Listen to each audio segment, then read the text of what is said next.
Hi friends, நான் உங்கள் சகி. நம்ம நாளும் பகிர்வோம் சேனல்ல போயிட்டு இருக்க எக்ஸல் ஃபார் பிகினர்ஸ் இன் தமிழ் சீரீஸ்ல இன்னைக்கு நம்ம பார்க்க போறது போன வீடியோல பார்த்த ஸ்பில் ரேஞ்ச் ஆப்ரேட்டருக்கான இன்னொரு எக்ஸாம்பிள் தான்.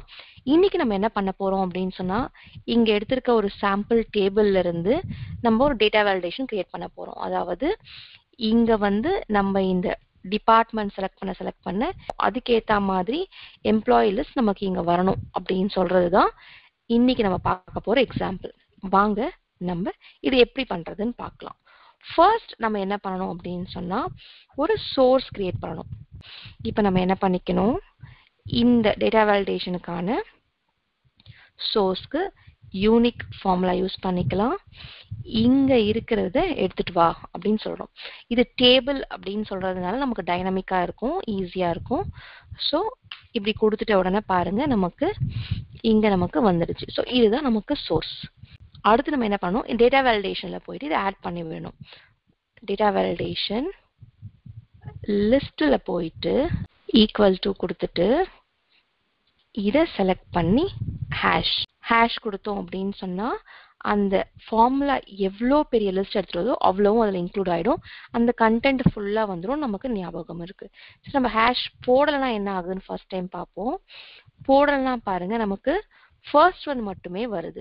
அதுவே நம்ம போயிட்டு ஹேஷ் போட்டோம் அப்படின்னு சொன்னா நமக்கு இந்த டேட்டா வேலிடேஷன்ல அங்க இருக்கிறது எல்லாமே வந்துருச்சு. ஓகே, ஸோ இப்போ நம்ம என்ன ரெடி பண்ணிட்டோம், இங்க நம்ம டிபார்ட்மெண்ட்கானதை ரெடி பண்ணிட்டோம்.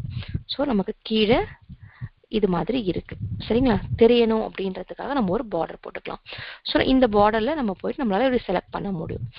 அடுத்தது நம்ம என்ன பண்ணணும், இங்க நமக்கு அந்த லிஸ்ட்டை எடுத்துட்டு வரணும். கரெக்டுங்களா, அதுக்கு நம்ம என்ன பண்ணலாம், ஃபர்ஸ்ட் ஃபில்டர் போட்டுக்கலாம். நமக்கு அரே என்ன, இதுதான் அரே. அடுத்தது என்ன, இங்க இருக்கிறது நமக்கு இங்க நம்ம என்ன செலக்ட் பண்றோமோ இருக்குமோ அதை மட்டுமே கொண்டு வா அப்படின்னு கொடுத்துடுறோம். நமக்கு கால்குலேட் எரர் வருது. ஏன் வருதுன்னா இங்க இல்ல. சரி, இப்ப நம்ம இங்க செலக்ட் பண்ணோம்னா பாருங்க நமக்கு இப்படி வருது. இது மாதிரி நமக்கு தேவை கிடையாது. நமக்கு எப்படி வரணும், கீழே செலக்ட் ஆகி வரணும். ஏன்னா நம்ம இங்க என்ன பண்ண போறோம், அவங்களுக்கு இருக்கிற எம்ப்ளாயீஸ் எல்லாருமே எனக்கு காமி நம்ம இங்க சொல்ல போறோம். அதனால நமக்கு இது கீழே வரணும். அப்ப நம்ம என்ன பண்ணிக்கலாம், இங்க போயிட்டு டிரான்ஸ்போஸ் அப்படின்னு கொடுத்துட்டோம் அப்படின்னு சொன்னா ஆட்டோமேட்டிக்கா நமக்கு இது மாதிரி வந்துடும். ஸோ இங்க போயிட்டு நீங்க செலக்ட் பண்ண எம்ப்ளாயி லிஸ்ட் நமக்கு வந்துடும். ஸோ ஃபர்ஸ்ட் நம்ம சோர்ஸ் கிரியேட் பண்ணி அதை வச்சு நம்ம டேட்டா வேலிடேஷன் கிரியேட் பண்ணி அதுல இருந்து நம்மளோட எம்ப்ளாயீஸ் லிஸ்ட் எடுத்துட்டு வரலாம். இதில் நமக்கு என்ன லாபம் அப்படின்னு பார்த்தீங்கன்னா, டேபிளா இருக்கிறதுனால இங்க போயிட்டு நம்ம ஹியூமன் ரிசோர்சஸ் அப்படின்ற ஒரு டிபார்ட்மெண்ட் செலக்ட் பண்ணோம் அப்படின்னு சொன்னா ஆட்டோமேட்டிக்கா நமக்கு இங்க ஹியூமன் ரிசோர்சஸ் ஆட் ஆயிடும். ஒண்ணுமே இல்லைன்னா 0 காமிக்குது. ஸோ நம்ம இங்க போயிட்டு ஏட்ரியன், அலெக்சா, அமெட் அப்படின்னு டைப் பண்ணி பாருங்க, நமக்கு இங்க வந்துடும். இப்போ நம்ம என்ன பண்ணலாம், நேம் ரேஞ்சில் இது எப்படி யூஸ் பண்ணலாம் அப்படின்றத பார்க்கலாம். ஃபார்முலாஸ் போய் டிஃபைன் நேம் கொடுத்து டிபார்ட்மெண்ட் அப்படின்னு ஒன்று கிரியேட் பண்ணிக்கிறோம். ஸோ இது எதை ரெஃபர் பண்ணணும் அப்படின்னு சொன்னால், நம்ம இங்கே கொடுத்துருக்கோம் இல்லைங்களா சோர்ஸ், இந்த ஃபர்ஸ்ட்டை மட்டும் செலக்ட் பண்ணிக்கலாம்.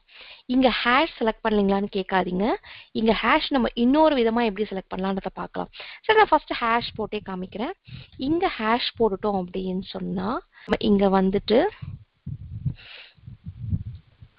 டிபார்ட்மெண்ட் அப்படின்னு செலக்ட் பண்ண உடனே நம்ம இங்க என்டர் கொடுத்த உடனே நமக்கு இது மாதிரி வந்துடுது. நான் உங்களுக்கு இதை இப்படி இல்லாம ஹேஷ் இல்லாம எப்படி யூஸ் பண்ணலான்றதையும் காமிச்சிடுறேன். ஸோ இங்க நம்ம கொடுத்துட்டு க்ளோஸ் கொடுத்துடலாம். அப்போ கண்டிப்பா நமக்கு ஃபர்ஸ்ட் ஒன் மட்டுமே வரும். ஆனா நீங்க என்ன பண்ணலாம் அப்படின்னு சொன்னா, ஈக்குவல் டு டிபார்ட்மெண்ட் அப்படின்னு கொடுத்துட்டு இங்க ஹேஷ் கொடுத்தீங்கன்னா கூட நமக்கு இது மாதிரி வந்துடும். ஸோ நீங்க கிரியேட் பண்ணும்போது அங்க நேம் மேனேஜர்ல செலக்ட் பண்ணல அப்படின்னு சொன்னா கூட இங்க அந்த நேமை நீங்க செலக்ட் பண்ணி ஹேஷ் கொடுத்துட்டீங்கன்னா வந்துடும். இதே போலதான் டேட்டா வேலிடேஷன்ல போயிட்டு டேட்டா வேலிடேஷன் லிஸ்ட் கொடுத்துட்டு இங்க கொடுத்து நீங்க F3 கொடுத்தீங்கன்னு சொன்னா நமக்கு இருக்கிறதெல்லாம் காமிக்கும். ஸோ டிபார்ட்மெண்ட் அப்படின்றத செலக்ட் பண்ணிட்டு நீங்க இங்க ஹேஷ் கொடுத்துட்டீங்கன்னு சொன்னாவே நமக்கு இது மாதிரி வந்துரும். அப்ப நீங்க இதை செலக்ட் பண்ண நமக்கு இங்க மாத்திக்கலாம். இந்த வீடியோ உங்களுக்கு யூஸ்ஃபுல்லா இருந்திருக்கும்னு நினைக்கிறேன். நீங்களும் அப்படியே நினைச்சீங்கன்னா நம்ம ஃப்ரெண்ட்ஸ் அண்ட் ஃபேமிலி கூட ஷேர் பண்ணிக்கோங்க. நம்ம நாளும் பகிர்வோம் சேனல் வரைக்கும் நீங்க சப்ஸ்கிரைப் பண்ணிடுங்க. நம்ம வீடியோஸ்க்கு ஒரு லைக் கொடுத்துருங்க. நன்றி, வணக்கம்.